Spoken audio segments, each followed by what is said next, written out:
Samajwadi party छोड़ करके BJP में शामिल हुए आज मनोज पांडे जो पूर्व मंत्री हैं वो यहाँ पर मौजूद है। और किसी के अमित शाह किसी के सामने आज आपने बीजेपी का दामन थामा है अमित शाह जी के सामने, क्या आगे का फैसला रहने वाला है?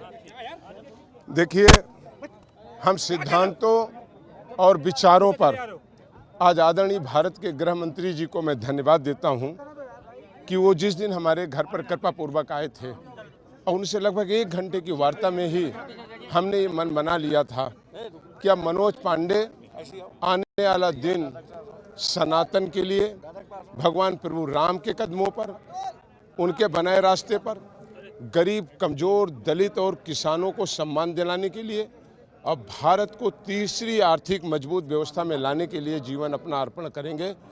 और मैं आज कह सकता हूं कि आज जब ये दुनिया का में भारत जैसे बड़े लोकतांत्रिक देश में महापर्व हो चुनाव का, उस समय केवल 2 शक्तियों में लड़ाई है।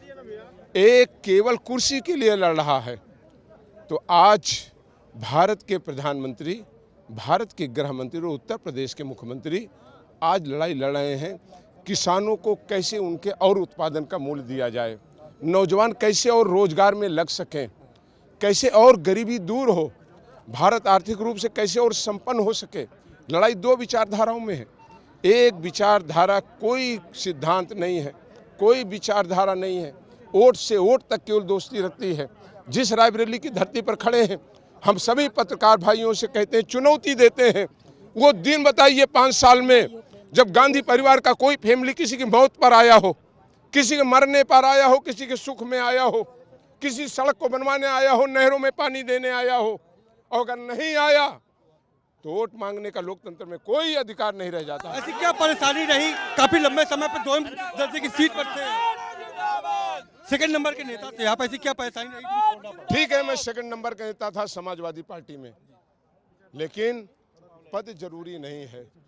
जहां सिद्धांत और विचारधाराओं का हनन हो, जहां हिंदुत्व पर हमला हो, जहां रामचरितमानस जलाई जाए, जहां दुर्गा माता और लक्ष्मी जी को डायन कहा जाए, ऐसे पद और प्रतिष्ठा को मनोज पांडे लात मारने का काम करते हैं। जीवन रहे न रहे, राजनीति रहे न रहे, गरीब, कमजोर, किसान और क्षेत्र से कोई समझौता नहीं कर सकते। देखा मनोज पांडे को उन्होंने आज विधिवत बीजेपी की सदस्यता ली है और गृह मंत्री अमित शाह ने उन्हें बीजेपी की प्राथमिक सदस्यता दिलाते हुए रायबरेली और अमेठी में कमल खिलाने की जिम्मेदारी भी सौंपी है। कैमरा शुभम पाल के साथ संजय प्रताप सिंह, भारत समाचार, रायबरेली।